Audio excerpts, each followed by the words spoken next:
Okay, I'm going to start this morning by welcoming everyone. Welcome back. Nice to see you guys. We're going to start our morning with meditation like we do each morning. And then afterwards, I'm going to share this talk with you about what is Kamma and how does it affect me. We're going to take our mid-morning break. Then we're going to learn about what is merit and continued support on the path to enlightenment. After our lunch break, we'll come back and I'm going to teach you how to integrate the teachings that you've been learning this week into your day-to-day life. So welcome to all of you guys here. Welcome to anyone who's joining online as well. If you'd like to join for meditation, what I'm going to do is I'm going to do some chanting in order to ease into the meditation. But now that we're in the fourth day of our course, I'm not going to give any guidance. You guys are going to need to slowly start transitioning to where you're actually meditating on your own. So no need for me to give guidance this morning. Give you guys a chance to do your meditation on your own, where you're focused on the breath. And anytime the mind moves off the breath, you cut that off and let it go and come back to the breath. So you'll just hear me do the chanting on the way in. Then there's just going to be a period of time of quietness. Then we're going to come out with some chanting. And that way you'll be able to kind of stand up on your own 2 feet, doing meditation on your own without me necessarily needing to guide you. So if you'd like to join, feel free to make yourself comfortable, and you're welcome to join in on the chanting as well. Arahang Samma Sambuddho Mahakawa Otang Mahakawanang Apivate Ami Sawakato Mahakawata Tammo Dhammang Namasami Supatipano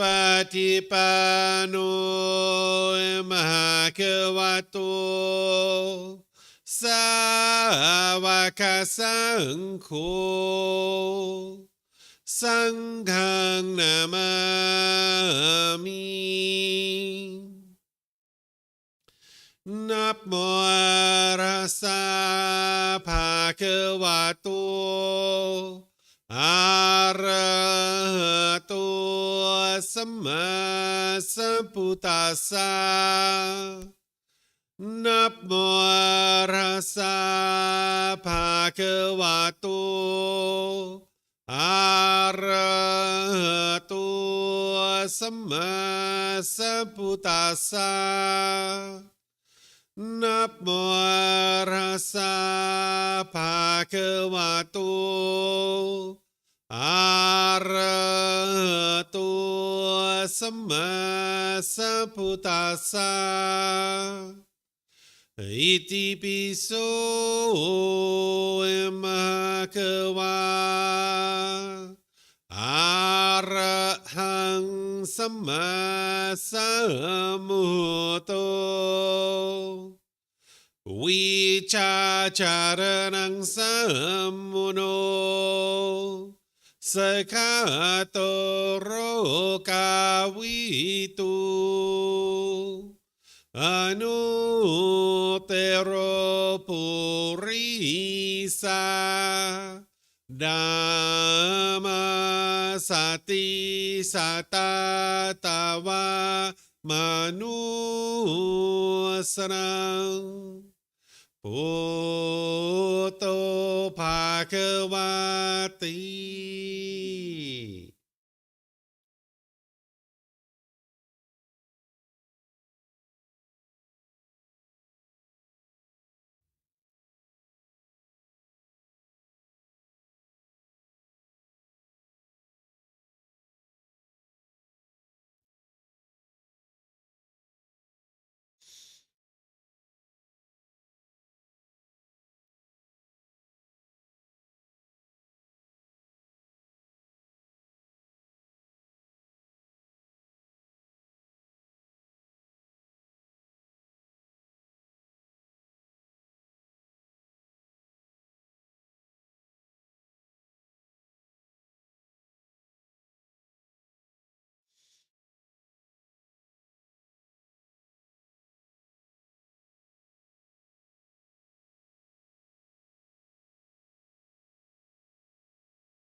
อะระหังสัมมาสัมพุทโธมหะเกวาโอตังมหาเกวันหังอภิวาเตมิสวากขาโตมหาเกวตาธัมโมดามังนามัสสามิสุปฏิปันโนมหาเกวโตสาวกสังโฆสังฆังนามามินับโมรัสสะภะคะวะโตอะระหะโตสัมมาสัมพุทธัสสะนับโมรัสสะภะคะวะโตอะระหะโตสัมมาสัมพุทธัสสะนับโมรัสสะภะคะวะโตอะระหะโตสัมมาสัมพุทธัสสะอิติปิโสมะเกวาอะระหังสัมมาสัมพุทโธวิชาจารณังสัมมุโนสกาโตโรกาวิตุ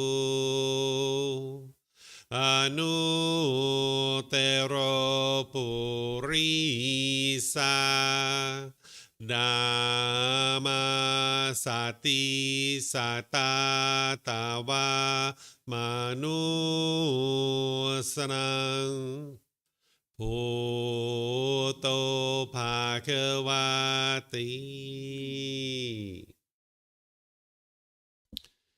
Okay, if you guys would like to slowly make your way out of meditation. Once again, good morning to all of you guys. Nice to see everyone here. Sawadee krap. Welcome to everyone online as well. So today is our fourth day of this course, and I've been teaching you guys many different things along the way. And one of the things that I was teaching back on Tuesday was about meditation.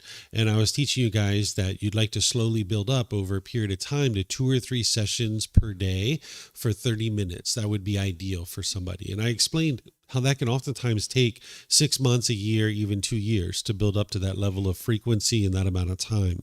Well, this meditation that we just did, this was a 30-minute meditation. So this gives you an opportunity to kind of see where you're at in that growth, in that development. Maybe this was really straightforward for you. It was like, oh, wow, that seemed like it was 5 minutes. So you see where you're at, that you could actually now start meditating for 30 minutes per session. Or if you felt like, wow, this was just right, it felt perfect, then you can see where you're at with that. Or if you feel like, wow, this was a real stretch, you can see where you're at with that as well. So what I'm going to do is I'm going to see if you guys have any questions on meditation before we start talking about this topic today, because that's part of what someone's doing when they're building up a foundation. That's the title of this course, Foundation in the Path to Enlightenment, is they're building up a foundation in the teachings and they're building up a foundation in their meditation. And I'd like to see if there's any questions you guys have about meditation so that you guys have the help that you need with that before we end our course tomorrow. Do you guys have any questions here online about meditation? No questions? Okay, let me see if we have anything online here. So remember, for those of you guys here, if you guys could use the microphones for your questions, and then everybody online, you guys can put those into Facebook, YouTube, or Zoom in the comment section, or in Zoom, you can raise your hand electronically and ask any and all questions that you like that way. Okay. I don't see any questions. Okay, so this topic of what is Kamma and how does it affect me? What I'm going to do here is I'm going to help you to understand this natural law. I've really been teaching you about this natural law all the way through. You can say everything and anything that the Buddha taught in one way or another is teaching this natural law. When we talk about awakening to enlightenment, we're talking about awakening to this natural law. What it means to awaken to something means to cultivate wisdom about it. I'm going to teach you the 4 types of kamma, and then I'm going to teach you how to extinguish your unwholesome kamma. By the time you get to enlightenment, you're only experiencing wholesome kamma. So this is the natural law that you're growing and developing, you're understanding, and now you can navigate the world peacefully through this natural law. If you don't understand this natural law, you'll have struggles, you'll have difficulties in life. That's what the stress and anxiety and the loneliness and boredom, the guilt, shame, fear, stress, all of that, it's all coming from the lack of wisdom. And it's this natural law that you need to cultivate wisdom about. So just like always, you guys are welcome to ask any and all questions that you like. So just to kind of get us started with this, let's talk about this natural law in general. So this is a natural law that is affecting all people and is functioning at all times. Whether you're aware of this natural law or not, you're being affected by this natural law. This natural law is cause and effect, or action and result. It's the results of your decisions. I refer to this as the natural law of Kamma because this is the Pali word. And people who study the original teachings of the Buddha will tend to use the Pali word, where you might be more familiar with the word karma. This is the Sanskrit version of this word. It's the same thing, just a different language. This is a natural law of cause and effect, or action and result. It's the results of your decisions. You can think of it like a sequence of events. That when you make decisions wisely, you're going to experience wholesome kamma, or wholesome results. And when you make decisions unwisely, you're going to experience unwholesome kamma, or unwholesome results. But I'm going to help you to see this more clearly in more detail here in a moment. But just in general, this is what this natural law is. That it's not punishments and rewards. It's nothing mystical or magical. It's not about who's to blame or who's at fault. There's no black cloud that's following you around. It's not a bank account that you're depositing into or withdrawing from. There's no being that's overseeing this natural law and deciding who gets what. It's a sequence of events. It's cause and effect, or action and results, because everything you experience in your day-to-day life is coming from decisions that you're making. Oftentimes when we experience wholesome things in our life, an individual will say, yeah, that's all because of me. But when you experience unwholesome things in life, typically what people will do is they will blame it on other people, right? But you can't have it both ways, right? If the wholesome things that are happening in your life are from your decisions, it can't be that the unwholesome things are happening from other people's decisions. It can't be that, right? There's a certain natural law here that is at play. Sometimes people will say that what they're experiencing is good luck or bad luck, or destiny or fate, or they might say that God or some entity called the universe is controlling what they experience. Or again, people might blame what they're experiencing on other people. But more and more, you need to be able to see that what you're experiencing is coming from decisions that you're making. And this is very empowering, because once you see this, then if there's anything that you don't particularly care for that's going on in your life, all you need to do is cultivate wisdom, make different decisions, and you'll experience different results. But if what you're experiencing in life is good luck or bad luck, or destiny or fate, or from God or some entity called the universe, or if it's from other people that you're experiencing certain things in life, you can't change any of that stuff. That stuff, you would be locked in. You'd be like a robot. And this stuff isn't actually true. There's no such thing as good luck or bad luck. It just doesn't exist. There's no such thing as destiny or fate. There's no predetermination of what you're going to experience in life. And it's not this being God that's controlling what you experience, or some entity, some magical entity that people call the universe nowadays that is controlling what you experience. And it's not other people. It's certain decisions that you're making. And one of the ways that you can independently verify this is ask yourself these types of questions. Who chose where you're sitting right now? Who chose the clothing that you're wearing? Who chose the hairstyle that you have? Who chose whether or not you ate breakfast this morning? Who chose where you live? Who chose where you work? Who chooses your friends that you spend time with? These are all choices that you're making, and you're going to experience the results of these choices. So the natural law of Kamma is something that you need to learn so that you can now see the causes and conditions that produce wholesome results. And then you can see the causes and conditions that are producing unwholesome results. And then as you have that wisdom, you'll tend to make wise decisions. But when you lack wisdom in this natural law, you will tend to make unwise decisions and you will experience unwholesome results.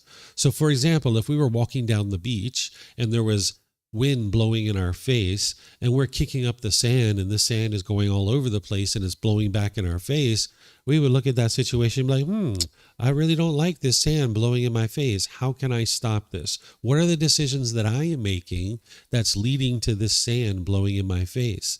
Let me make some different decisions. I can walk more peacefully on the sand and now I don't get the sand blowing back in my face, right? So anything that's going on in your life that you don't particularly care for to occur, all you need to do is cultivate wisdom, make different decisions, and you'll experience different results. And cultivating wisdom about this natural law is what you need to be able to do. So it's nothing mystical or magical. It's not a system of punishments or rewards or who's to blame or who's at fault. And you need to be able to see the truth in this natural law. You're never believing in it. You need to be able to see the truth for yourself. Just like with the natural law of gravity. We don't believe in the natural law of gravity. We know that it exists. And now because we have wisdom of that natural law, we navigate the world more peacefully. Where at one time we didn't have wisdom of that natural law, and that's why we struggled and have difficulties. And it's the same thing with this natural law. If you don't understand it, you will tend to have struggles and difficulties. So just as a summary, it's cause and effect, action and result, the results of your decisions. It's a sequence of events. Whatever decision you make, it's going to produce a certain result. This is Kamma. But then when we first getting started to understand this natural law, there's two aspects of this that I'd like to make sure you're aware of before we even start talking about the types of Kamma. These are the words of the Buddha on two certain aspects of Kamma. In this book series that I share of 13 books, there's one book that is dedicated to the natural law of Kamma. But we could really say the entire book series is dedicated to the natural law of Kamma because that's what the Buddha is teaching all the way through all of his teachings is the natural law of Kamma. But these are two important points that you need to understand as you're first starting to make your way into understanding the natural law of Kamma. This first one, he says, beings are the owners of their Kamma, the heirs of their Kamma. They have Kamma as their origin, Kamma as their relative, Kamma as their resort. Whatever Kamma they do, wholesome or unwholesome, they are its heirs. So what he's saying here is you're the only one that's producing Kamma for you. Nobody else can produce Kamma for you. Sometimes people say, don't rub your bad Kamma off on me, or I'm going to give you some of my good Kamma, right? It's not possible. It's your decisions that are leading to any particular result that you're experiencing. It's not from other people. That's what the Buddha is saying here, that you are the owner of your Kamma, that whatever Kamma you do, wholesome or unwholesome, it's coming from you. It's not coming from other people. Then this next one, he says, the result of Kamma, I say, is threefold, to be experienced in this very life, in the next rebirth, or on some subsequent occasion. So what he's saying here is you can't run and hide from your Kamma. That whenever you make a decision, either wisely or unwisely, you're going to experience the results of that, either in this life, the next life, or some future life. And I know some of you guys haven't had the opportunity yet to verify the cycle of rebirth. Remember, none of the teachings of the Buddha are based in belief, including the cycle of rebirth. You can actually independently verify this. In volume 11, chapter 105, I have 17 different criteria there that help you to independently verify the cycle of rebirth. But it's in volume 11, chapter 105 for a reason, because you need to develop your understanding and independent verification of several other teachings before you make your way to that. But if you'd like to go see it, you're more than welcome to. It's right there for you. So what the Buddha is saying here in the second one is that you can't run and hide from the Kamma that you produce. When you make a decision, you are going to experience the results of that. So once you come to the understanding that you are the one that's producing all your Kamma and you can't run and hide from it, the very next question is, well, let me learn as much as I can about this natural law so that I can now extinguish my unwholesome Kamma and only produce wholesome Kamma and only experience wholesome Kamma. So that's what I'm going to help you learn how to do. And that's going to start with helping you to understand the four types of Kamma. There's four types. There's wholesome Kamma and unwholesome Kamma. Then there's old Kamma and there's new Kamma. What wholesome Kamma is any decisions that you make that are harmless. When you make harmless decisions, then you will experience wholesome Kamma or wholesome results. When you make harmful decisions, you're going to experience unwholesome Kamma or unwholesome results. Now, if you've studied the Four Noble Truths with me, you understand that you can't cause someone else to be discontent. It's not possible for you to cause someone else to be angry or frustrated or sad. Just like nobody can cause you to be angry or sad or frustrated. Your mind's causing it itself. You can't cause other people to be angry or sad or frustrated or feel guilty or shameful or fearful, any of these kinds of things. But you can cause a being harm. When you're causing a being harm, that harm is going to come back to you. The way you cause a being harm is cause harm to their physical body, to their material possessions, or their reputation. This is causing harm. And because the vast majority of the world is unenlightened, whenever you cause a being harm, that being is going to typically be interested in causing harm back to you. This is the natural law of Kamma, of cause and effect.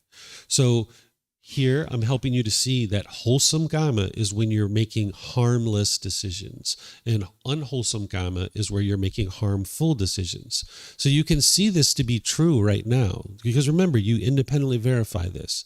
Right now, you're just sitting here listening to somebody talk. That's all you're doing. You're making a harmless decision. You're just sitting here listening to someone talk. That's why there's no harm that's coming to you right now. But if you were to start poking the person's eyes that's sitting next to you, you're now causing harm to their physical body. There's going to be some harm that comes to you. They're probably going to slap your hand away. They might punch you. Who knows what might happen, right? They're going to maybe get up and move away from you. Any number of different things could happen, right? That's because of the harmful decision that you would be making of poking someone in the eyes that's sitting next to you. And now you're going to experience unwholesome Kamma as a result of that decision. This is the cause and effect, the action and result, right? So there's two types of Kamma here, wholesome Kamma and unwholesome Kamma. Then we've got old Kamma and new Kamma. Old Kamma is any decisions that you made in the past that you're experiencing the results of now. And then any decisions you're making now that you're experiencing the results of in the future, that's new Kamma. So let me give you some examples of this. Let's just say 3 years ago, I filled out some tax forms for the government to report my income. And this is how I'm going to pay taxes. And let's just say I lied on my taxes 3 years ago. And now 3 years later, I get a notice in the mail that says I owe them $3,000. $1,000 for the initial amount, $1,000 interest, and a $1,000 penalty. This is old, unwholesome Kamma. This is because I lied, I caused harm in the past, I lied, now I'm going to experience unwholesome Kamma. This is old, unwholesome Kamma coming back to me. Well, now in the present moment, I have decisions to make. And whatever decisions I make about this old, unwholesome Kamma coming back to me is now going to produce new Kamma. And what you would like to do is produce new, wholesome Kamma. But if you don't know these teachings, and you don't understand the natural law of Kamma, you might produce new, unwholesome Kamma. So if I didn't understand these teachings, I might rip up this letter, throw it away, think that I can run and hide from it, right? No, you can't run and hide from it. Or if I didn't understand these teachings, I might call up the government or send them a letter and be nasty and bitter and harsh and hostile and aggressive, right? Now I'm producing new, unwholesome Kamma that I'm going to have to deal with in the future. Right? But if you understand these teachings and you understand that your goal is to extinguish all your old unwholesome Kamma coming back to you, then you know those are the last things that you would be interested in doing. Instead, you need to figure out how to produce new wholesome Kamma. And now you use the Eightfold Path to help you. So what I would do in this situation is I would probably call up the government or write them a letter and say, hey, I'm so sorry. I apologize for this oversight, for this error. I would like to take responsibility for this and I'd like to solve this. But I don't have $3,000. I'm so sorry. I would like to take care of this. Is there something that we can do? And now maybe I'm being so polite, so kind, so friendly, and respectful. They say, you know what? We're going to drop off the interest. We're going to drop off the penalty. How about you just pay us the $1,000 and we'll be fine? And now maybe I say to them, I'd really like to pay you that $1,000, but I don't even have that $1,000. Is there some way that we can figure this out? And now I'm being polite and friendly and respectful with them. We're working together. And they say, how about you give us a certain amount of money each month? How about you pay over time? We'll give you kind of a 10-month installment plan where you can pay $100 a month over the next 10 months. Hey, wonderful. This is great. Because now I'm extinguishing my old unwholesome Kamma by producing new wholesome Kamma. And now this is what you choose to do to extinguish this. Okay, so there's this old Kamma, which is any decisions you made in the past that you're experiencing the results of today. And now any decisions you're making now, today, is going to produce new Kamma. So let's just say you could snap your fingers and instantly practice the teachings of the Buddha perfectly today, which you can't do, but let's just say you could. You're still going to experience old, unwholesome Kamma because you've made decisions in the past that were unwise. So you're going to experience in the present moment unwholesome Kamma coming back to you, right? So you're going to need to live your life for an extended period of time, producing lots of new wholesome Kamma. And I'm going to explain to you how to do that. But first, let's talk a little bit more about how an individual produces unwholesome Kamma and wholesome Kamma, because this is connected to something that I taught yesterday. Yesterday, I taught you guys the 3 poisons or the 3 unwholesome roots, the 3 fires. This is how an individual is producing unwholesome Kamma. Those harmful decisions, it's coming from the mind's craving, anger, and ignorance. These are called the 3 poisons or the 3 unwholesome roots because it's the root of all unwholesomeness. When you're making decisions through those selfish desires, the longing, the yearning, the craving, chasing after the objects of your affection, it's going to produce unwholesome results or unwholesome Kamma. When you're making decisions through your anger, your bitterness, your hostility, your aggression, it's going to produce unwholesome Kamma, unwholesome results. And when you're making decisions based on this unknowing of true reality, this lack of wisdom, then it's going to produce unwholesome Kamma. So remember, don't believe any of this stuff. Look at it for yourself. Look at situations where you've made decisions based on craving, where you've been longing, yearning, and chasing after the objects of your affection. You can see it produced unwholesome results for you. Or when you made decisions through anger and bitterness and hostility, you can see you had broken relationships. People choose to go out of your life. You might have lost your job in certain situations if you were being bitter and harsh and hostile at work. Or this ignorance or this unknowing of true reality, this lack of wisdom, you can see the results there too. But then I also taught you the wholesome roots, that whenever you're making decisions in the wholesome roots, it's producing wholesome Kamma.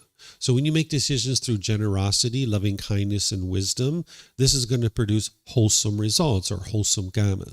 The generosity is the giving and sharing of more than is strictly required in any given situation without any expectation of anything in return, such as your time, effort, energy, and resources. When you're making decisions through that in the middle way, it's going to produce wholesome Kamma or wholesome results for you. Same thing with loving kindness. Loving kindness is a genuine interest in seeing all beings be well, active goodwill towards others without judgment. When you're making decisions through this, it's going to produce wholesome Kamma or wholesome results. And when you base your decisions in wisdom, wisdom of the natural laws, that's what's going to produce the wholesome Kamma for you. So these are the exact opposites of craving, anger, and ignorance. This is the wholesome roots. So what you're doing on this path is you're gradually bringing down your craving, anger, and ignorance through the Eightfold Path. Through training your mind with meditation, through all those other factors of the Eightfold Path, you're reducing your pollutions in your mind. And then you're gradually increasing the generosity, loving kindness, and wisdom through applying right effort to practice those qualities. And you bring that up into your mind more and more, where it's just permeating in your mind. And now it's so effortless for you to practice that. Where right now, there's probably a certain amount of effort that you need to put in to being loving and kind, perhaps, to that neighbor who's playing loud music at 2 a.m. in the morning, right? Or you see something on the news that you particularly don't care for, and you notice this anger arising. You're going to need to cut that off and let it go, and now apply right effort to arise that loving kindness. So I'm going to pause here and see if you guys have any questions on this before I go further, where I'm then going to teach you how to extinguish your unwholesome Kamma. So it looks like we have a question here.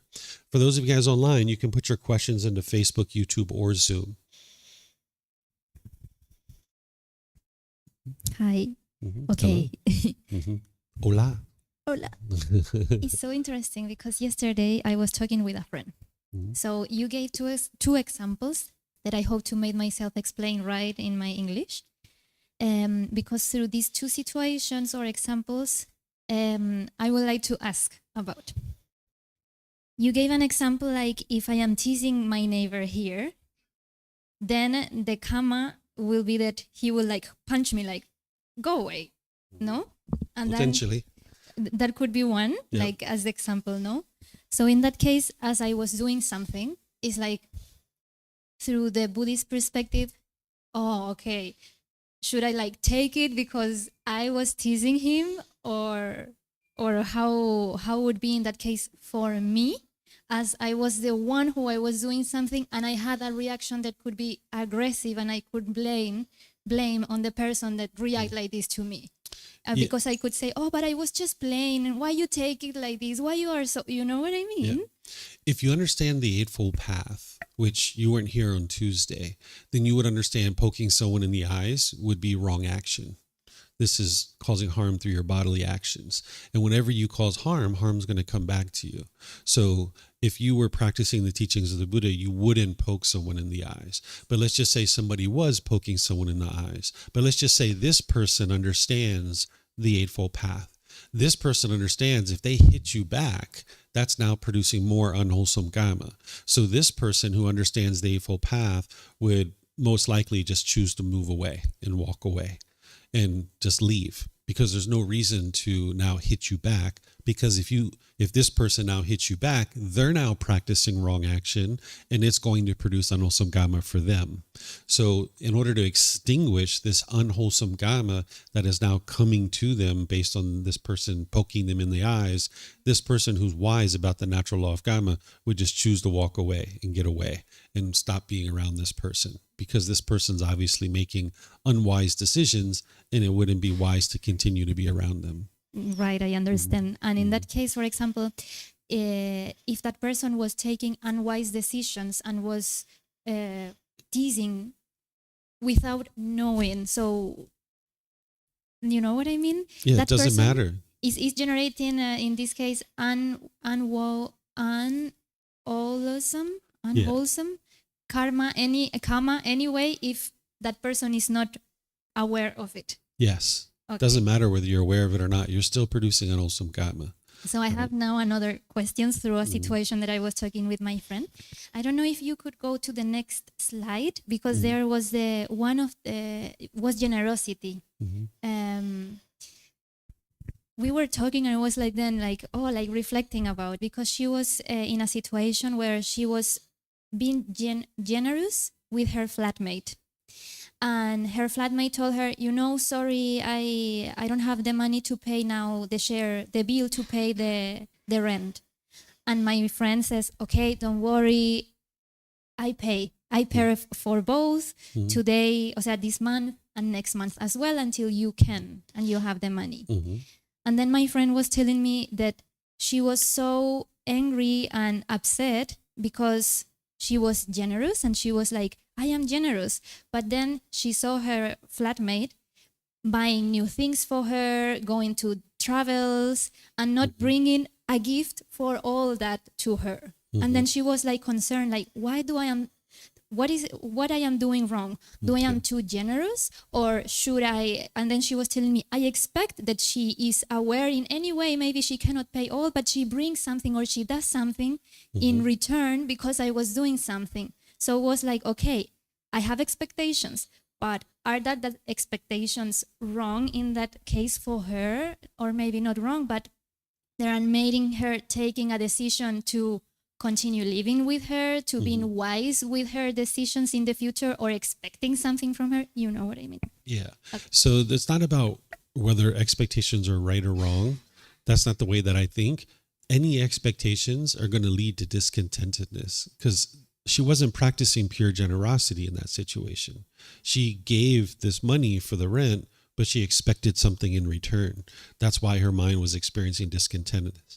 That discontentedness that she was experiencing, that's part of the unwholesome Kamma. She was making decisions not through generosity. She was making decisions through craving, desire, attachment. She was wanting something from this person. And that's why she now experienced that unwholesome Kamma of her mind being discontent. That was the results of her decisions that she was making. So she had a certain craving there.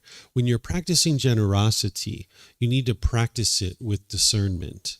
everything the Buddha taught is based in discernment. You always practice wise decision making. So you're not just haphazardly practicing generosity with anybody and everybody that's around you without thinking about it, right? So if there's somebody who's late on their rent, instead of saying, hey, I'm going to pay this month's rent and next month's rent, no worries, I'll take care of this for you. That wouldn't be wise. You would like to talk with this person. Hey, I see you can't pay your rent this month or next month. What's your plan here? How are you going to take care of this? And then you talk with them and you have discussions with them and you have certain things. Are you needing help with this? Perhaps if that's what you would like to do is practice generosity. Oh, you would like help? Well, I can help you with a portion of it, right? Maybe you just pay a portion of it instead of all of it. Because if you extend yourself too far with your generosity, you're not going to have what you need in order to take care of your basic necessities. But if you never share with people, you'll be quite selfish there. So you'd like to come to the middle, make sure that if you're ever sharing that kind of thing, that it's not affecting you in a negative way. So one of the things that I share with people is that if you're going to let someone borrow money, make sure that you've only allowed someone to borrow a certain amount of money, that it's not going to impact your life if they don't pay you back. Because of the natural laws, the universal truth of impermanence, you could let people borrow money. It's only a matter of time before someone doesn't pay you back. It's going to happen, right? Because of the universal truth of impermanence, that not everyone's going to pay you back. So the way you protect your life and your ability to go forward in life is make sure that you never share money that if it didn't come back to you, you would be negatively impacted in your life. You'd like to be able to share just a certain amount that, hey, if this never comes back to me, I'll still be fine. But if it does come back to me, great, this is wonderful, right? But you don't have an expectation, a longing, a yearning. So there needs to be discernment in her situation, which she didn't practice discernment, which is wise decision making, to sort out with this person, how much do you need? Why can't you pay? Are you going to be able to pay? What's your plan? And then maybe just giving a small portion rather than 2 full months. That's a lot, right? And then also making sure that you're doing it without expectation. That's why she's experiencing what she's experiencing, because she's not practicing generosity, loving kindness, and wisdom, that wisdom part, that wise decision making. Okay. You have a question, Leo? Yeah.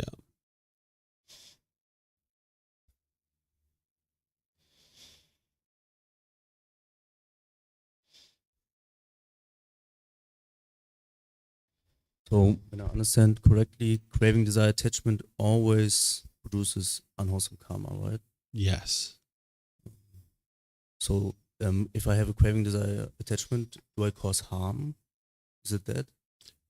I'm sorry? Do I cause harm when I have a craving, desire, attachment? With craving, desire, attachment, you're operating through your longing, yearning, your selfish desires. So it's going to produce unwholesome karma for that reason. So what I taught over here with this harmless and harmful decisions, right? This is kind of like an easy way to think about it. But then in more detail, it's over here, right? So these harmful decisions, I talk about causing harm to physical body, the material possessions, the reputation. But what's causing you to do that? What's causing you to call the underlying root that's causing you to cause someone harm physically to the material possessions and the reputation is the craving, is the anger, and is the ignorance. The mind lacks wisdom. So this is actually the root cause, but a way to kind of bubble that up and help people to understand it as we're kind of teaching in this layered approach. This is the way that the Buddha teaches. He teaches in layers, that you understand this top layer, then you go deeper and deeper and deeper. So this is the first layer, and then you go deeper and say, well, what is the root of you being harmful and making harmful decisions? Well, it's this. It's craving, anger, and ignorance. That's what's motivating the decisions to cause harm to someone physically, to the material possessions, or their reputation.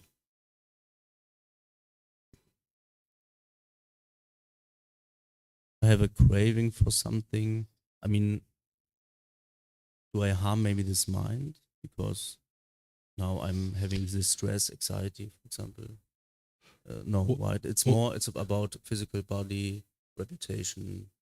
Yeah, so let's just take one of these. Let's just take, say, someone's gossiping and slandering. They're causing harm to someone's reputation.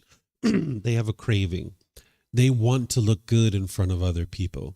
They're longing, yearning to look good in front of other people. This is the mind having arrogance and pride. I want to look good in front of other people. And the mind has that craving to look good in front of other people. And now the mind thinks that the way to accomplish this is to push other people down and make other people look bad. And if I make other people look bad, then I will look good. So there's a craving there to look good. There's this anger and ill will towards this other being. And where this is coming from is the ignorance or the unknowing of true reality, not realizing that when you cause harm to others, harm is going to come back to you. Mm-hmm. Yes, sir.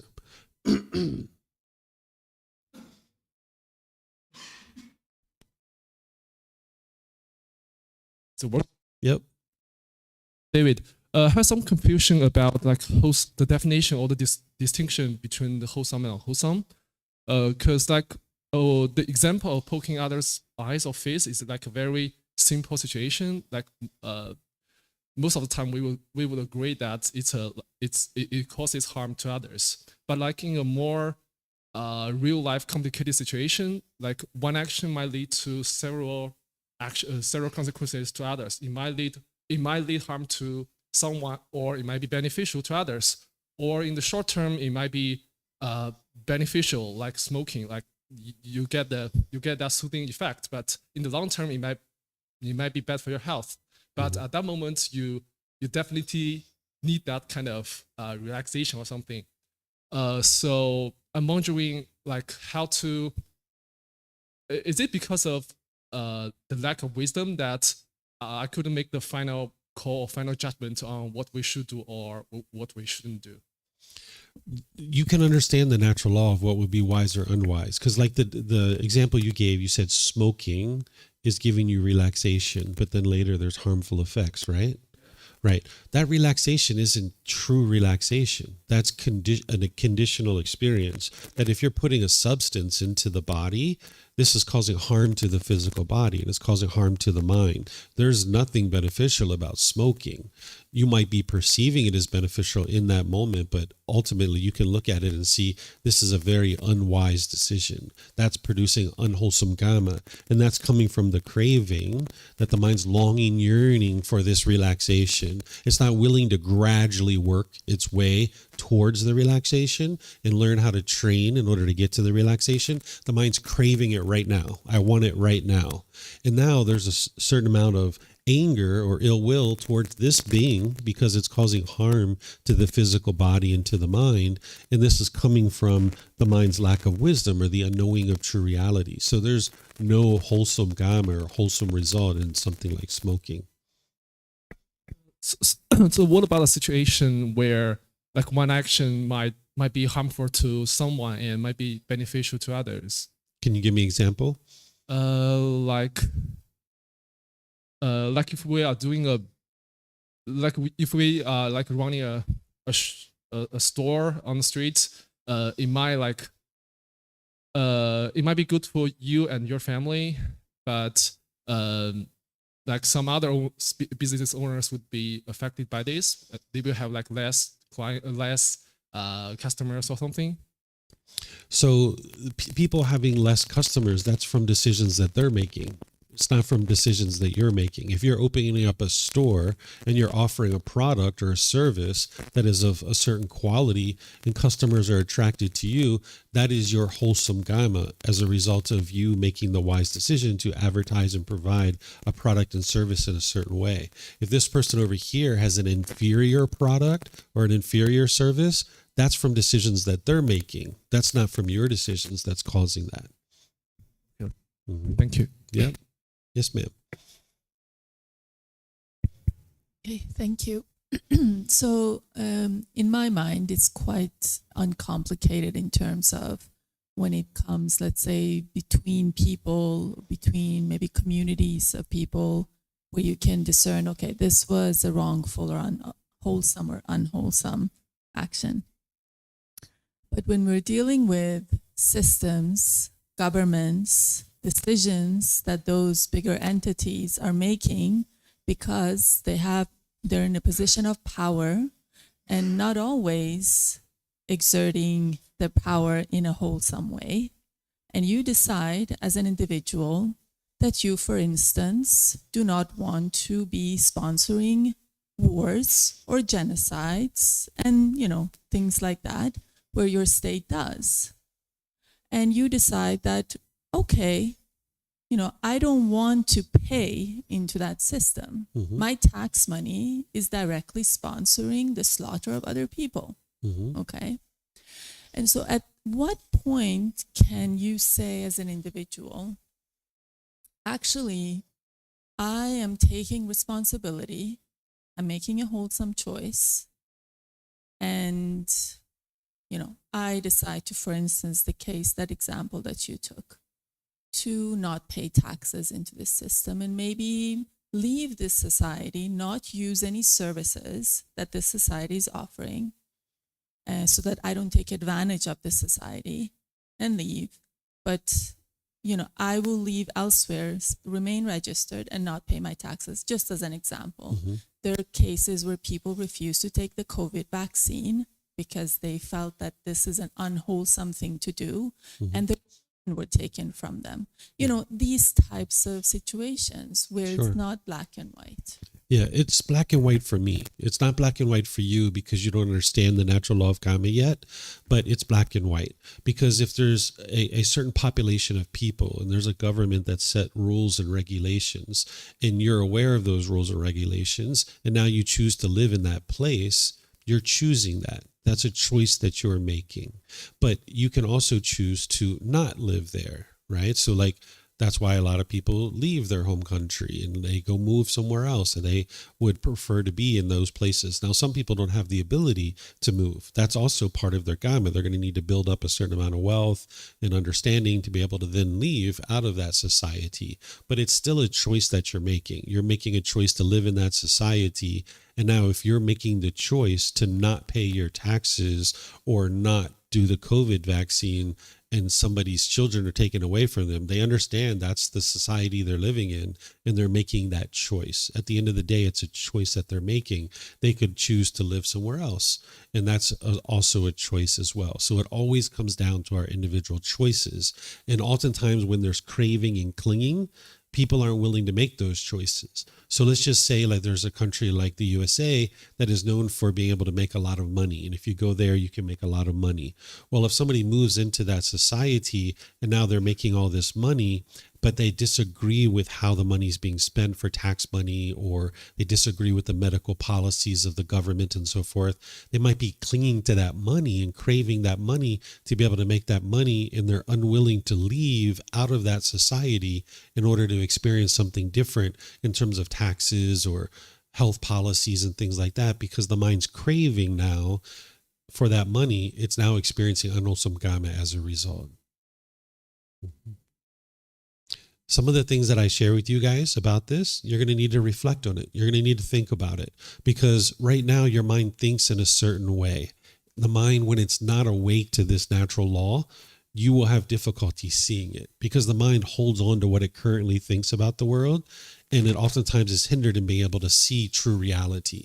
By the time you clean up your mind and you fully awaken, you'll be able to see true reality. The Buddha calls it having true vision, right? So sometimes when a teacher teaches you like this, you're going to need to be able to think about it. And you're going to need to ask more questions and be able to understand further, because the mind oftentimes is hindered from being able to see that true reality. The way that you can think about it is these pollutions of craving, anger, and ignorance, those 10 fetters. It's like a dirty window. When you look out at the world, it's like looking out at the world through a dirty window, and the world looks very dirty.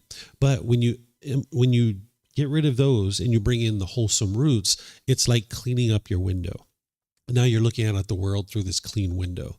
So when a teacher is explaining something to you about these natural laws, the mind's not going to understand them typically right away, because the mind still has this dirty window that it's looking out at the world through. So oftentimes you're going to need to spend time thinking about what's being shared, reflecting on that, looking at different examples, having follow-up conversations with the teacher. That's what's going to ultimately help bring your mind to being able to see true reality. So I can tell from when I answered you, you're just kind of like, I'm not so sure about that. And that's fine. never believe me, never believe anything that I share. But I know with 100% certainty about this natural law. I understand exactly what it takes to be able to clean up the mind. But an individual who's learning, oftentimes they have difficulties to see it.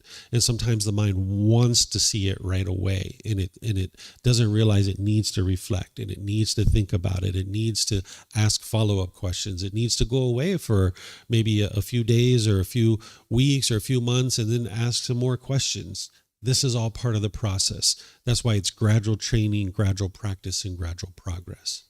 Okay. Have a question, Joycelyn?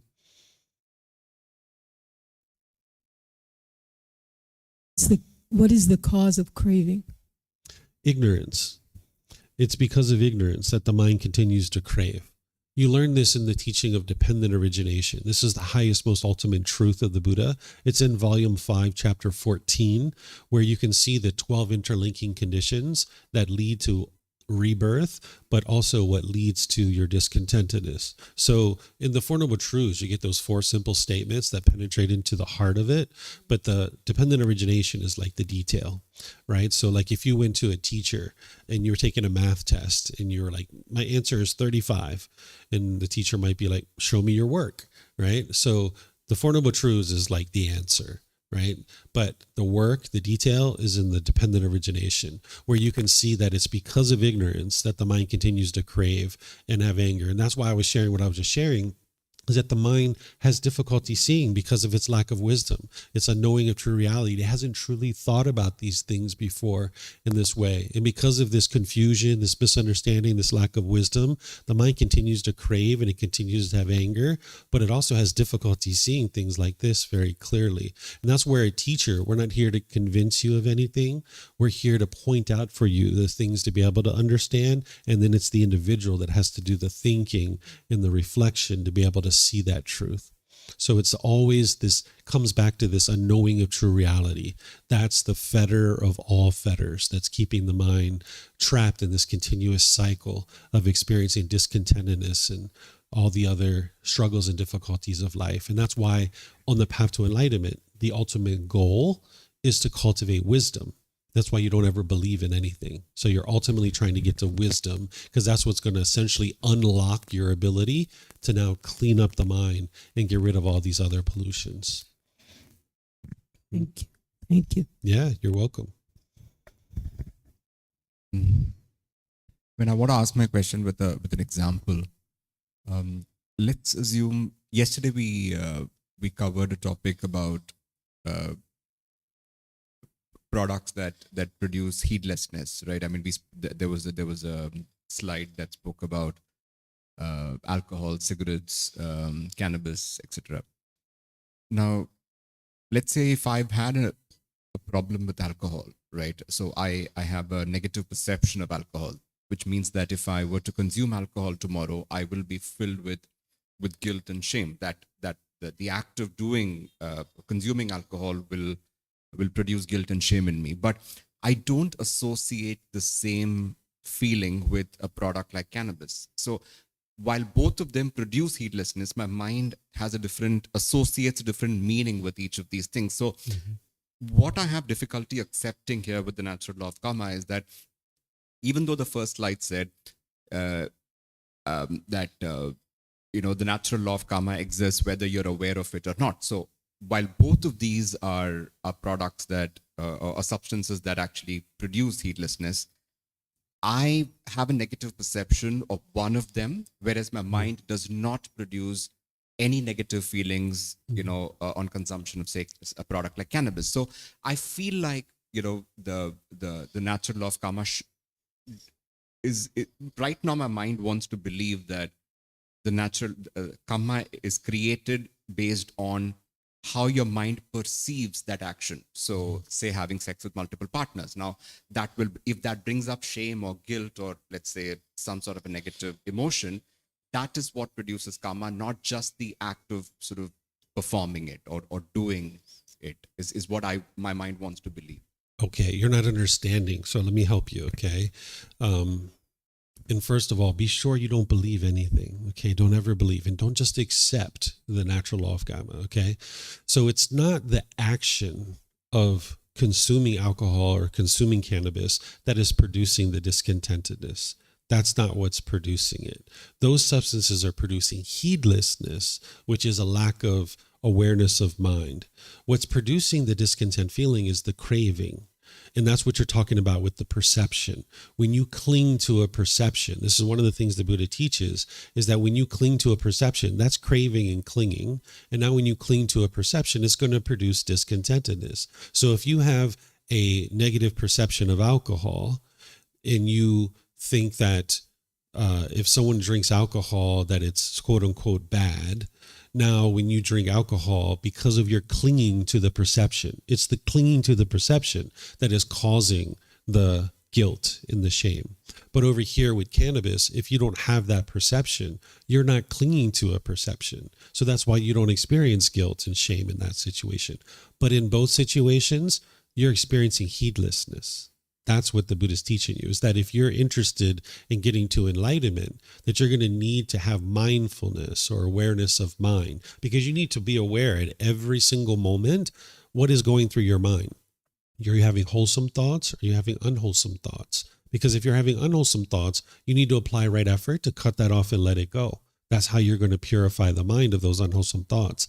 And if you're having wholesome thoughts, you're going to need to apply right effort to support those, encourage them, maintain them, don't allow them to fade, bring them to full growth and full perfection and full development. But you can't do that if your mind's heedless. So if you're actually taking substances that cause heedlessness, you're more likely to kill, steal, have sexual misconduct, and to lie. If you go and talk with people who are in prison, they'll tell you that they're there. If you ask them, like, why are you here? They'll say, I'm here for murder, or I'm here for robbing a bank or whatever. But if you're like, no, like really, like, why are you here? A good 80% of them will tell you that they're there because of substances, that if they were never high on those drugs, they would have never killed that person. Or if they didn't have a drug habit that they were feeding, they would have never robbed that bank. So underlying all of this is the craving, anger, and ignorance. It's the action of drinking, using alcohol. It's the action of creating the high in the mind that's producing the heedlessness. And then the heedlessness leads to the unwise decisions based in craving, anger, and ignorance that then produces the unwholesome kamma. So the guilt or shame that someone experiences with alcohol versus cannabis isn't coming from the substance itself. It's coming from the clinging, from the craving. Whenever there is a discontent feeling in the mind, it's always craving and clinging. There's no substance that can produce those types of things. It's always your own mind that's producing this through craving, through desire, attachment, expectations, and wants. That's what's producing the discontentedness. Does it make sense? And don't believe any of this stuff. You need to be able to look at it yourself. And this is what happens is when somebody's learning, they don't understand it right away. So they're confused. That's what this ignorance is also called. It's called confusion or misunderstanding, lack of wisdom. So that's where a teacher is helping you to be able to see. But you need to be able to peer into it and see it for yourself. Don't believe, don't just accept, but peer into it and see for yourself. Okay. All right. I don't see any other questions anywhere. All right. So now let me help you understand how to extinguish your unwholesome kamma. As I shared, if you could snap your fingers and instantly practice the teachings of the Buddha perfectly today, you're still going to experience unwholesome kamma because you made unwise decisions in the past and those decisions are going to come back to you. But now in the present moment, you would like to extinguish that. You would like to get to the point where you're producing new wholesome kamma. And the way that you do this is through the Eightfold Path. By learning and practicing this path inside and out, backwards and forwards, being able to see the truth about this path and living your life like that way for an extended period of time. One of the ways that you might think about this is that if we were going through life with the lack of wisdom of the natural laws, we're putting mud into our garden hose all throughout our life. We've been putting mud into a garden hose, right? And now when you get on the path to enlightenment, it's like taking this garden hose and hooking it up to a faucet and deciding that you're now going to start putting some clean water into the garden hose. The clean water is the wise decisions that you're making through the Eightfold Path. Well, if you open up the faucet and you just have like a drip going through this impacted garden hose, Well, you just have a little drip of water. Maybe you're coming to the temple once every 6 months. Maybe you're meditating once a week. You've got like a little drip going through this garden hose. You're not going to clean this garden hose out in this lifetime. But if you open up that faucet wider and wider and wider, putting more and more wise decisions into this garden hose, where you're reading books, where you're coming to classes, where you're meditating daily, you're consulting with a teacher, you're eagerly and actively learning the teachings, you've got more and more wise decisions coming through this garden hose. But still, it's going to spit mud because we've put mud in the garden hose before. So it's going to spit mud. And now you keep putting clean water into this garden hose, and it's going to spit mud for a while, but then eventually it's going to have clean water, right? But then it's going to have some more mud because there's a lot of mud in this garden hose. So you're going to get mud, mud, mud, clean water, mud, mud, mud, clean water, mud, mud, clean water, clean water, clean water, clean water, mud, mud, clean water, clean water, clean water, clean water, clean water, mud, right? So slowly but surely, this hose is going to get cleaned out by making wise decisions. So as you're experiencing unwholesome kamma, this old unwholesome kamma coming back to you, you need to create new decisions to produce new wholesome kamma. And this is what's going to clean out your garden hose. So let me give you some examples of this, and I'll give you these from my own personal life so you can see how this works. Okay.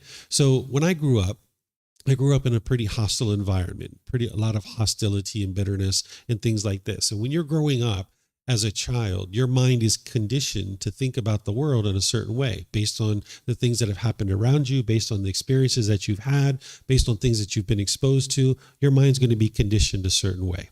So if you grow up around adults that are bitter and harsh and hostile, your mind's going to tend to adopt that same perspective. And that's the way you're going to be because your mind's adopting that conditioning. We learn how to be human beings from other human beings. So if the human beings around us, mom, dad, aunts and uncles, grandma, grandpa, people like this are bitter and harsh and hostile, we're going to tend to grow up and be that way too, because we're learning how to be a human being from other human beings around us. So as I was growing up, I had a certain amount of bitterness and harshness and hostility.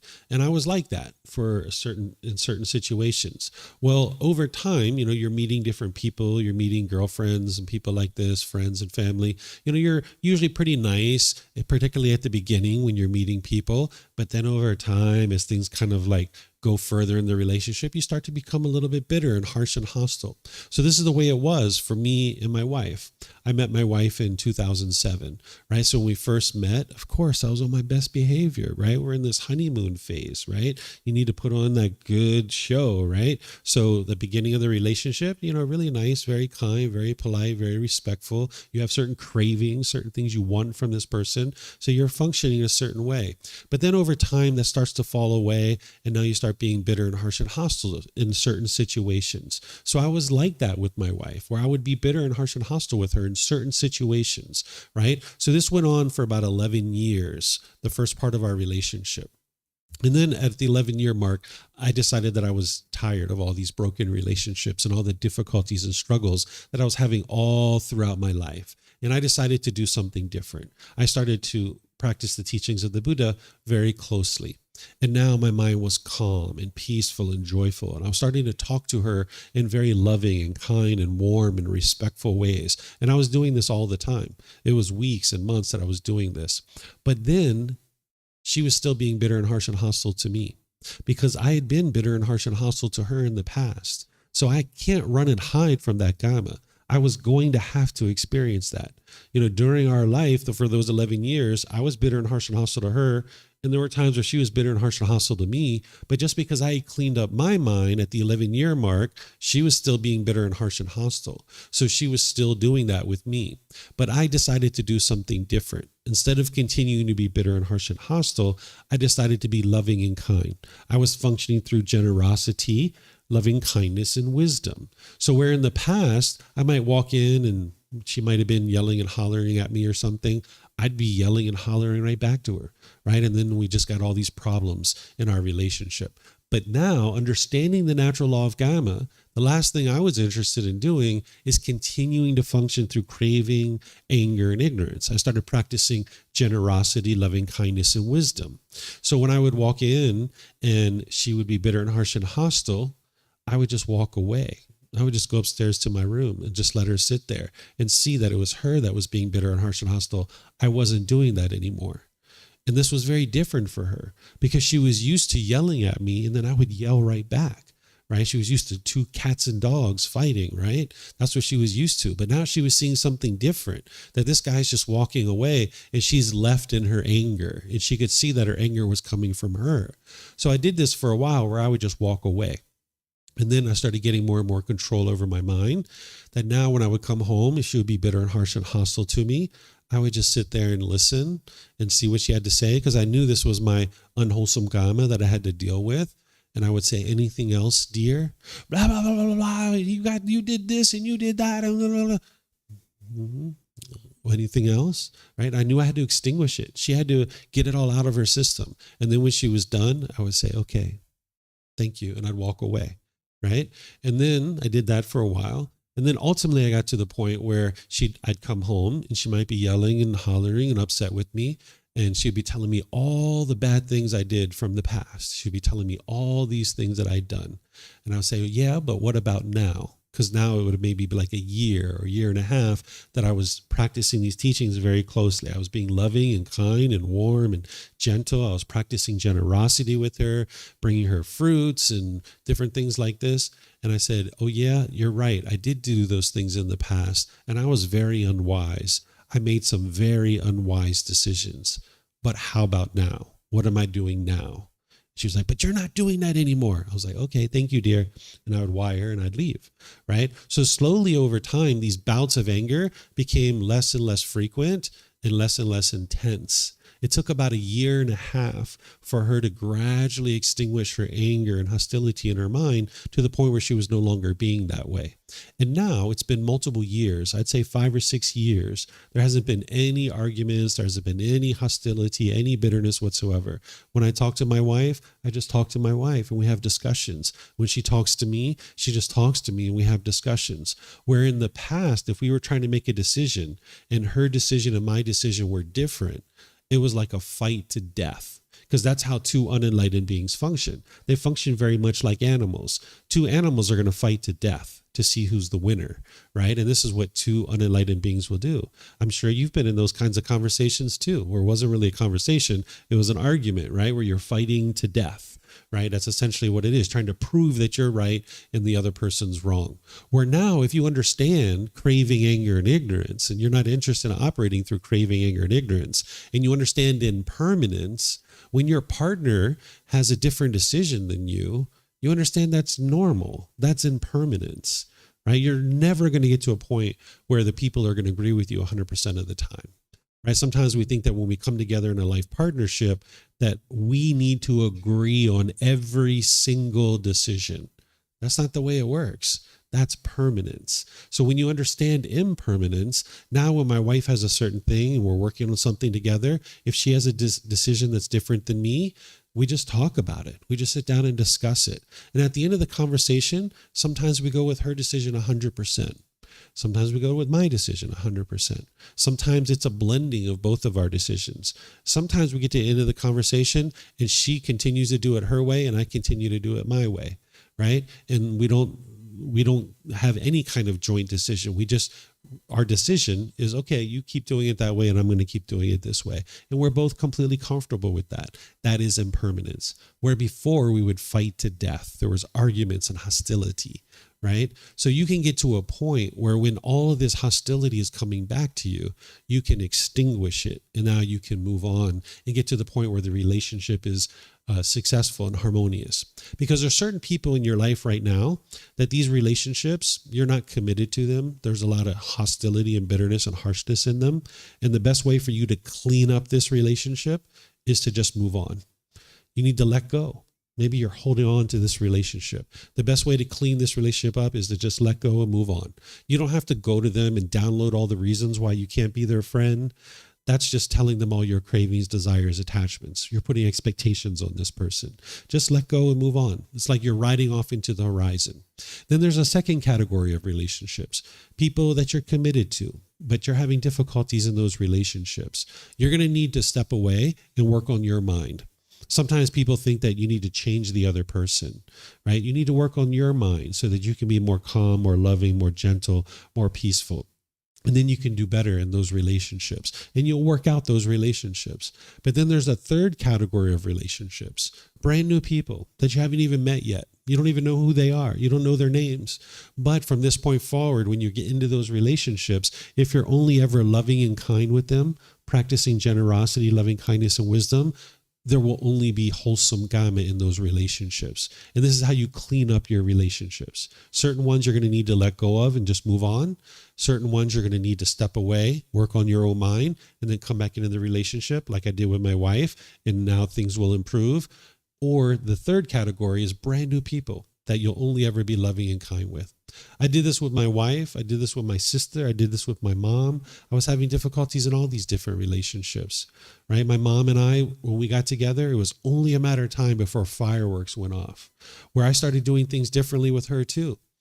She's passed away now, but when she was alive, there'd be times where we get on the phone together and she would start being bitter and harsh and hostile with me. And I would say, you know, Mom, I know I've done this to you in the past where I've been angry and frustrated. I'm not going to do that anymore. I'm going to get off the phone. I really love you. I'm going to get off the phone and let you think about what you just said. I'll talk to you later, Mom. I love you. Bye-bye. Where before, what she got is, rah. But this was like so impactful to her. It's like, whoa, my son's not arguing with me anymore, right? And then maybe it would go 2 or 3 or 4 or 6 months. I wouldn't talk to her. And then we'd start talking again. And we start talking again. And maybe 2 or 3 or 4 months down the road, she'd start being bitter and harsh and hostile again. And I would say, Mom, I love you so much. I know that I've done these kinds of things to you in the past, but I really value our relationship. And I would like to see us get to a point where we can be loving and kind with each other. I'm going to get off the phone, Mom. We'll talk another time. I love you. Bye-bye. Right? So in the past where she was getting anger and hostility back, that was what was coming back to me. But when I started putting out loving kindness to my mom, I started getting that back. So the last probably 10 years of her life, that's all that it was just loving kindness. That's all I was getting from Mom because that's what I was putting out. Where prior to that, as I was growing up and even in my early adulthood, it was just anger and hostility and bitterness. But that's because that's what I was putting out. So by me no longer putting that out, Mom could see that it was her mind that was still angry, that I didn't have any anger in my mind anymore. Same thing with my wife, is by me not putting out any anger, she could see that the anger was in her mind, not in my mind. And now they understood that they had to do work in order to improve that. So you will not extinguish anger by putting out more anger. That's not the way you're going to extinguish it. The way you extinguish anger is through loving kindness. So when people are angry and bitter and harsh and hostile with you, oftentimes the best thing to do is just walk away because it's not the proper time to talk. You're not causing that person's anger. So there's nothing you can do to actually stop them from being angry. All you can do is walk away. And if you walk away and they're getting angrier as you're walking away, that's even more justification to show you that you're making a wise decision because they're having craving, desire, attachment in that situation. And as you're walking away, they're craving for you to be permanent. They want you to be permanent. And as you're walking away, they're getting more and more angry, right? Because they're not getting what they want. Well, they will never eliminate that craving as long as you stay right there by their side. You need to actually distance yourself from this individual to allow their mind to let go. You're not causing their anger, and there's nothing you can do to actually fix their anger. Their mind has to let go. And by you choosing to step away, it allows their mind the opportunity to let go. So each time I was coming around my wife for that 1.5 years, and she was being bitter and harsh and hostile, I would step away. And sometimes she would get angrier. And sometimes she would throw all kinds of insults at me as I was walking away. And I would just smile because I know that I wasn't causing that. And I know that this was the best way for her mind to let go. And ultimately it did.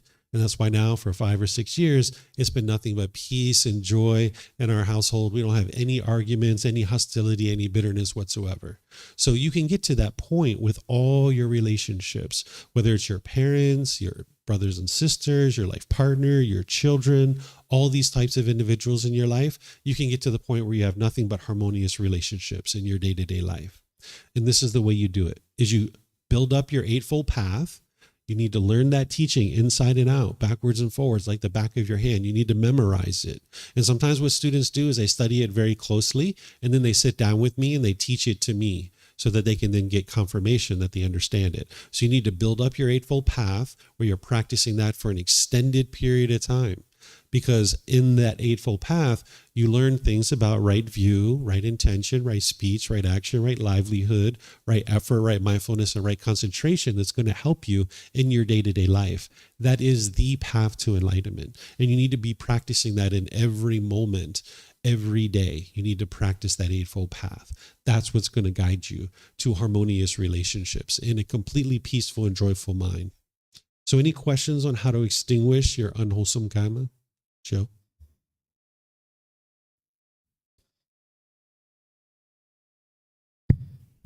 Okay, Mr. David, we've talked about this at length in the past. One of my questions was from a previous slide about intention. In my life, I've had, good intentions with certain individuals, including myself, and the outcomes weren't very wholesome. The intention was wholesome. The outcome was very unwholesome. Mm-hmm. There's a lot of situations that occurred. And as far as like eliminating unwholesome karma, I've caused a lot of wreckage in people's lives. I've hurt a lot of people. You done? No. Okay. And I don't know how long, something like this would take for me to eliminate a lot of that unwholesome behavior. Sure. So it's not just your intentions that you need to purify, right? Even though you might have thought you had the best intentions, you might not have been practicing right intention, right? The intention of renunciation, non-ill will, and harmlessness. So you need to practice right intention. So even though you might thought you had the best intention, you might not have been practicing right intention. But it's more than just intention. You also need your intentions to match up with your speech and your actions, because oftentimes someone can have certain intentions, but their speech and actions don't match that, right? So you need all of these to sync up together. And that's where you're practicing.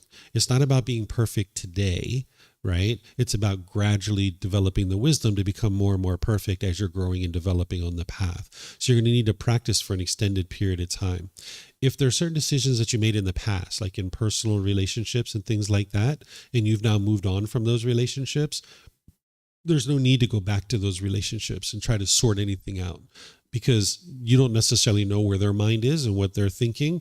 You just work on your own mind, understanding that you made harmful decisions in the past, and whatever you chose to do that was unwise, you now learn from that. But you can't beat yourself up today for wisdom that you didn't have yesterday, right? Because now that's part of the learning process of seeing that you made unwise decisions, and that helps you to cultivate wisdom. And now today, in the relationship that you have, you wouldn't choose to do those same things because you now have more wisdom. So in personal relationships, it's not good idea to go back and try to solve that.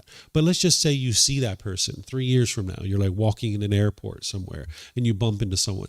Hey, Barbara, how's it going? Nice to see you. How have you been? You just put everything in the past. And if they're grumpy and irritable and nasty and they're still holding on to their irritability and they're like, Joe, be well. May you be well, right? Their mind hasn't let go. But if they're polite and respectful, hey, Joe, how's it been? How you going, right? Maybe they let go of what was in their mind, and now you guys can have a cordial conversation, right? But you shouldn't feel like you need to make any effort to go back and sort anything out. Then in terms of like business relationships, if someone has business relationships that have gone bad and it's affecting your livelihood and your ability to sustain your life, it makes sense to go back and sort those out. But I don't know that you have any of those types of situations, either personally or professionally. And in that situation, you can just now choose to move on. And now you make wiser and wiser decisions through the Eightfold Path. And that's what's going to allow you to now produce wholesome karma. And this is one of the nice things about moving to a completely new area like this. You've left your home country. You've been living here in Thailand almost a year. You're now basically in fertile territory to now produce wholesome karma and build up a wonderful life for yourself. But at the same time that we're talking about bringing down your craving, anger, and ignorance, and increasing your generosity, loving kindness, and wisdom, and we're talking about cleaning out this garden hose, well, because your mind's not fully purified, you're still putting mud in your garden hose, right? Yeah, you're putting water into the garden hose, which is great, right? But you're also putting mud in your garden hose too. And that's what you like to do, is get to an inflection point where you're no longer putting mud in your garden hose. And when you get to that point where you're no longer putting mud in your garden hose, that's where you're living the Eightfold Path for an extended period of time. Perfectly, the Eightfold Path, right? But even still, at that point, you're still going to experience unwholesome karma coming back to you. So what you're doing is you're building over multiple years to get up to the Eightfold Path where you're living that perfectly, meaning you're not putting any more mud in your garden hose. And now you live your life like that for an extended period of time. And as your unwholesome karma is coming back to you, you extinguish it and you bury it. So now you have the ability to do that, but you need to first know the Eightfold Path and practice that very closely. Mm-hmm. David, thank you for sharing your personal, experiences on this path. It helps, and it leaves me thinking sort of, wow, things can change really quickly, like a matter of years, a decade, But anyways, my question, maybe just to exaggerate it really terribly, say I had, killed my mother and got away with it and hid her in the woods, and I took part in the search. Something terrible, My mother is alive, but somebody that has that sort of thing, can they attain enlightenment in this life, the same life, like a mass murderer or, yes? Yeah, they can attain enlightenment. There was a person during the lifetime of the Buddha who had killed 999 people, and they ended up studying with the Buddha, and they got to enlightenment in that life. And that's the thing that I share with people. No matter what you've done in your past, you can get to enlightenment, because I know you haven't killed 999 people, right? So no matter what you've done in your past, it's possible for you to get to enlightenment in this life. But you're still going to experience the unwholesome karma from that action, because that's actually what I'm getting ready to talk about here in a moment, is using that type of thing as an example. So you'll hear me talking about that. But you're still going to experience the unwholesome karma from that. And these are... You can't run and hide from it. Right. But what about, do you have anything to say about the issue of, say there is something like, like this, done what we can, there are people that hate me for things I've done, and there's a lot of guilt. Do you have anything to say about debilitating guilt? How that can, you're experiencing the karma,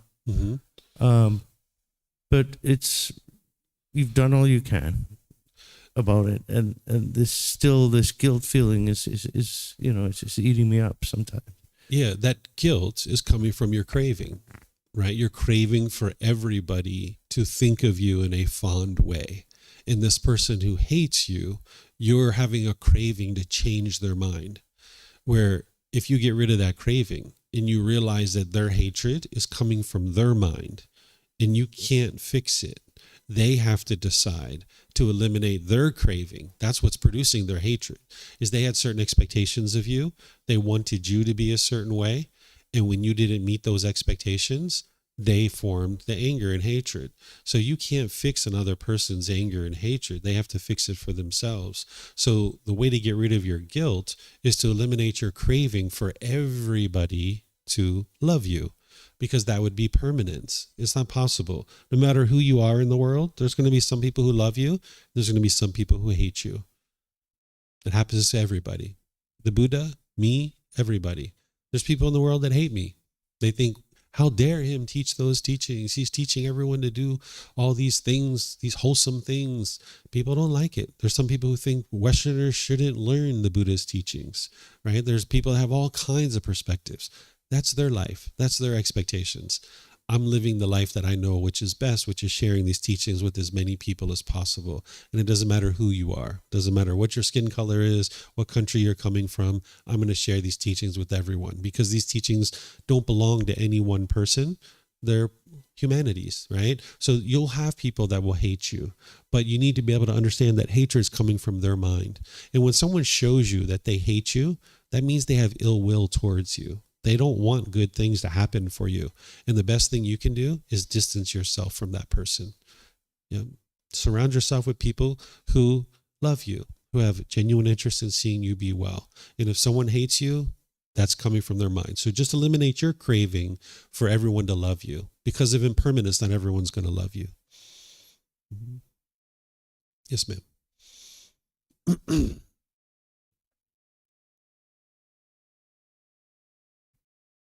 Thanks. Just a short question then. So you, David, if you're in the presence of someone that you know has committed crimes such as, for instance, murder or so, well, how do you behave, or how are you in the presence of that person?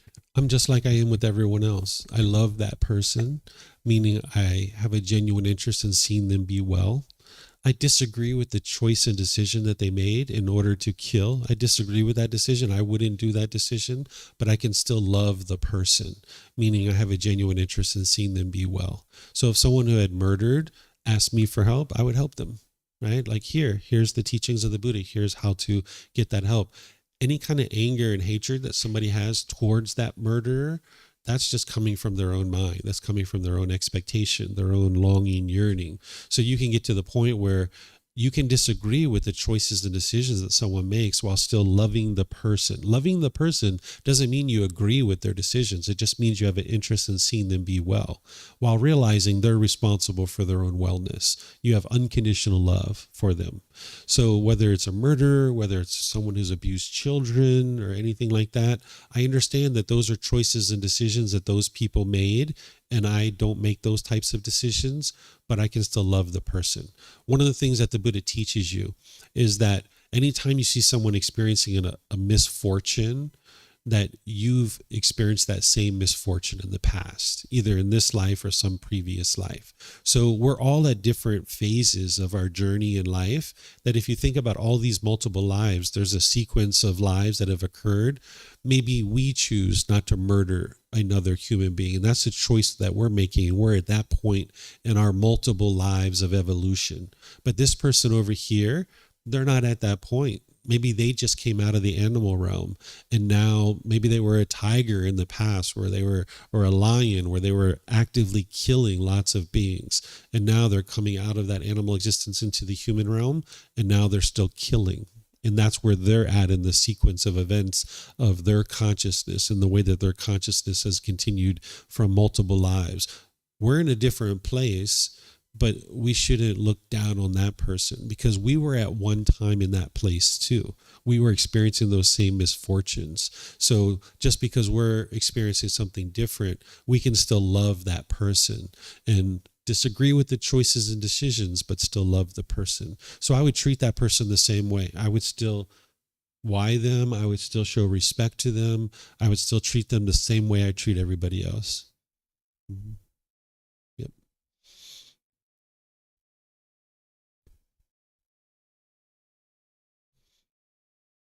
To what she just asked, but let's say somebody's being disrespectful towards you. I mean, a very practical scenario: you're at a workplace, your boss is probably being racist towards you, or would you choose to? From everything I've learned, it's not my responsibility to change their mind or fix them, right? So would you choose to stand up for yourself, or would you choose to be kind towards that person because they are being ignorant? Well, first, it's important not to label them as ignorant, right? Because that's the mind judging them and looking down on them. Also, it's important to understand that there's no self here, right? There's no self here. So when someone's being disrespectful, they're not being disrespectful to me, because there's no me here. What's happening is they're just choosing to be disrespectful, right? But it's not to me. It's the ego that personal existence view and conceit, that the mind thinks this is me and now I need to defend myself. But when you get rid of the self, when you get rid of the personal existence view, you get rid of the conceit, you understand that this is just sounds that this person is making from their mouth, and people would typically classify that as disrespectful, but I don't need to stand up for that. I just need to make decisions for myself, because my goal here isn't to teach them something, right? Because everybody's responsible for their own growth and their own development. This person is having conceit themselves and ego themselves, looking down on me for you used racism for your ethnicity. That's their own conceit. You're not going to solve that person's conceit. They have to choose for themselves to understand they're unwise. And they have to be able to see that. They have to choose that for themselves. So if your conceit tries to come over the top of them and give them unsolicited guidance, now there's just two egos that are battling each other. Instead, you just make decisions. You use the example of a boss that's racist. I would go find another boss. I would go find another job, because you can't change that person. And now it's going to affect you in your career. Very unwise to work for somebody like that. So rather than sit there and try to constantly change that person and try to convince them to do something different, which you will most likely be unsuccessful in doing so, and it would be coming from your own conceit, you would be angry, you'd be frustrated and agitated. You're constantly trying to change this person. Just go find another boss, go find another job. That's the best way to do that. So that's why I say that if there's anything that's occurring in your life that you don't particularly care for, cultivate wisdom, make different decisions, and you experience different results. Those different decisions that you're making is not to try to convince that person to eliminate their conceit and eliminate their racist views, because you can't force them to do that. All you can do is make different decisions for your life, and now go find another boss. And now the Kamma is that nobody wants to work for that guy, or the only person who wants to work for that person is other racist people, right? And now they're going to experience the results of their decisions, that they have an accumulation of racism in that organization, and now they're going to experience the unwholesome Kamma as a result. But meanwhile, you go associate with people who are not racist. But of course, in this environment, these unenlightened beings, they're going to have other struggles, right? They're going to have other challenges. So typically, as someone's becoming more and more awake on the path to enlightenment, what I see people do a lot is they actually open their own business or somehow work for themselves. Because the last thing you're interested in doing as you're becoming more and more awake is to work for a boss who's not, because they're going to be giving you directives and guidance to implement decisions that you know are so unwise, and it's going to produce unwholesome results, and you're disinterested in making those types of decisions. So oftentimes, as people are becoming more and more awake, what I see people do is figuring out a way to go out on their own so they don't actually have a boss. This is one of the reasons why you see a lot of entrepreneurship here in Thailand, like all these little vendors and stuff. That's entrepreneurship, right? Like you have that lady on the corner selling mango and sticky rice. That's an entrepreneur, right? You see someone who's, selling any kind of trinkets or whatever. There's so many people that are just working for themselves. They don't have a boss. So you'll see that might be what you choose to do too, is that you kind of work in companies and you work for other people long enough to learn.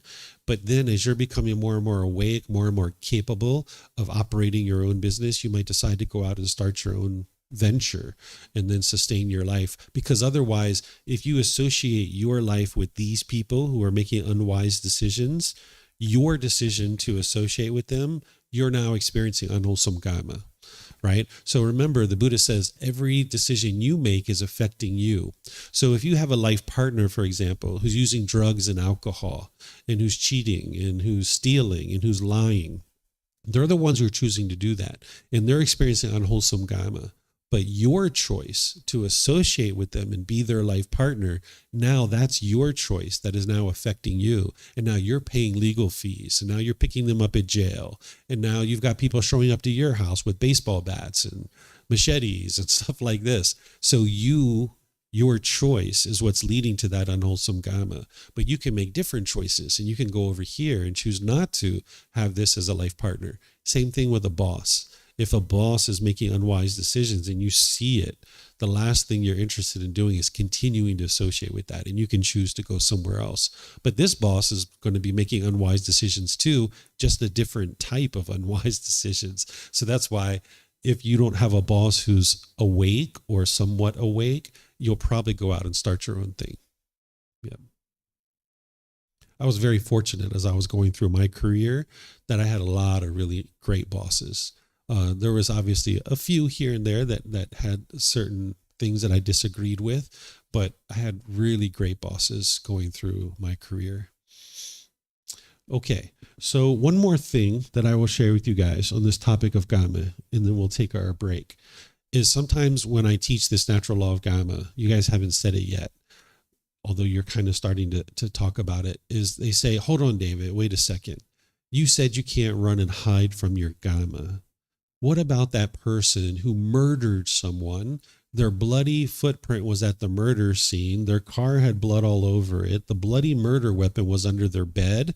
And then they went to court and they were found not guilty. Didn't they run and hide from their Kamma? The answer is no. They haven't run and hid from their Kamma. They're still experiencing their Kamma. When they go to court and they're found not guilty, that's the laws of society.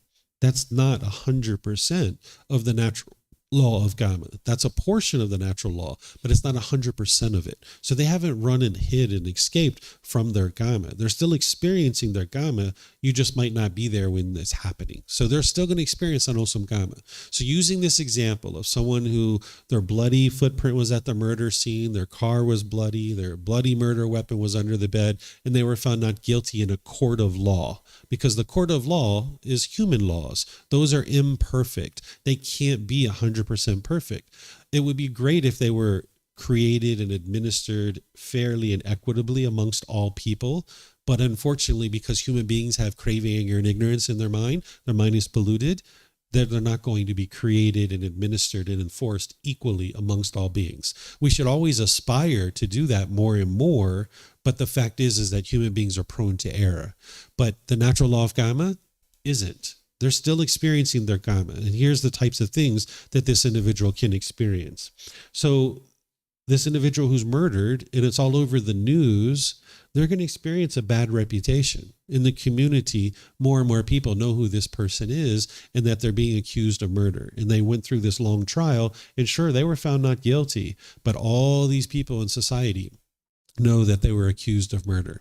And now they can experience sickness, disease, physical and mental pain in a shortened lifespan.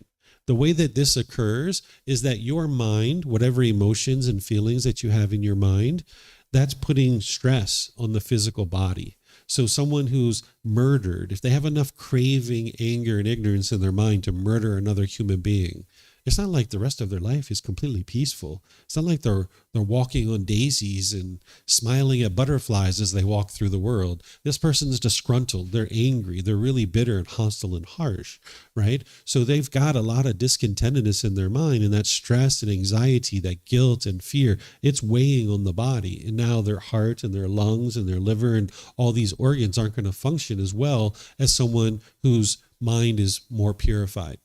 They also can experience hostility, aggression, fights, and even being killed themselves. Because again, if they had enough anger and hostility to kill this human being, it's not like all the rest of their relationships are going wonderful. They're having difficulties in all of those relationships too, because of their craving, anger, and ignorance. It's producing difficulties in these other relationships as well. Then they're going to experience a loss of income and wealth, because to go away to court in order to defend yourself on a murder charge, first of all, you're probably going to be unemployed for several years, right? Because you can't really be employed and go off and do this. Most likely they're even in jail, right? As part of this whole thing. And now they're going to need to spend an exorbitant amount of money to be able to go defend themselves on a murder charge. So they're going to have a loss of income and wealth. This is part of their unwholesome Kamma. Then they're going to have difficulties in their relationships, as I just shared. They're going to have difficulties with their parents, with their siblings, with their neighbors, all these kinds of relationships. They're going to have difficulty securing and progressing in employment and securing housing. If you had a room to rent and you were going to share your house with a roommate, and this person showed up in order to apply to be able to share this house with you, are you going to invite them into your home when you know they've been accused of murder to be able to live as a roommate with you? Probably not, right? So same thing with employment. You know, if you're a boss and this person shows up in order to apply for a job, you're probably not going to hire them, right? This is the results of their decisions. This is the unwholesome Kamma that they're experiencing. And because of those things, they'll have difficulties acquiring basic necessities to sustain their life. Right? This is their unwholesome Kamma. And then discontentedness and rebirth itself is unwholesome Kamma too. So they might walk around with a certain amount of guilt or shame or fear or things of this nature. And then ultimately, if they're not getting to enlightenment, they can be reborn into other realms as well. So you might not be there when this person is experiencing all these things. Maybe all you see on the news is that they were found not guilty, right? So you don't have to worry. They are experiencing their Kamma. You just might not be there when they're actually experiencing it. You might not actually see it. So sometimes when people see a big case in the news and they think the person should be guilty and they're found not guilty, they get so angry and frustrated. And you might even look at that and say, they ran and hid from their Kamma. The Buddhist teachings aren't true. They didn't experience their Kamma. No, they're experiencing their Kamma. You just might not be there when it's actually occurring, right? So you can have these kinds of situations and these types of examples. But then you can also take another side of this too. There's some people who go to court that are actually not guilty and they're found guilty, right? Because these human laws, these laws of society are imperfect, right? So let's just say that I was in a gang and I was growing up in this gang. And at the age of 25, I decided to get out of this gang. But the whole time that I was in the gang, maybe since I was 18 years old up to 25, I was selling drugs, I was murdering people, I was stealing things, I was doing all these unwise things. But I never got caught for any of that stuff. But at the age of 25, I decided to get out of this gang. Well, now let's just say I'm 26, 27 years old, trying to get away from this gang. But now let's just say the gang goes out and does a murder and somehow it gets pinned on me. And I haven't even been associated with this gang for 1 or 2 years. And now I go to court and I'm found guilty for this murder that I didn't even do. Well, the courts are imperfect, but the natural law of Kamma isn't. Right. I'm sorry. The natural law of Kamma. Yeah, the natural law of Kamma isn't. It's a perfect law. It's going to be functioning the way that it needs to function. So all those things that I did that I never got caught for, the selling of the drugs, the murdering and all that stuff, I never got caught for any of that stuff and I never went to jail. But this one that I didn't do, now I'm going to jail for that. This is my Kamma that I'm experiencing because I was associating with this gang and now this murder got pinned on me when I didn't even do it. Right. So you can have laws of society that are imperfect, that they're not created and administered equally and fairly. But the natural law of Kamma, it's not created by human beings and it's not enforced by human beings. It's just a sequence of events that is occurring, cause and effect or action and result. So when you watch the news, you don't have to get upset or worried about one thing that is happening versus another, because essentially what the news is reporting is they're reporting the natural law of Kamma. When you understand this natural law more closely, you'll look at the news very differently because you'll be able to see the causes and conditions that are leading to any particular thing that is occurring in the public or in the news. So this natural law of Kamma is affecting you, whether you're aware of it or not. Each individual being is experiencing the results of their decisions, whether they're aware of it or not. So any questions on this one? Yep.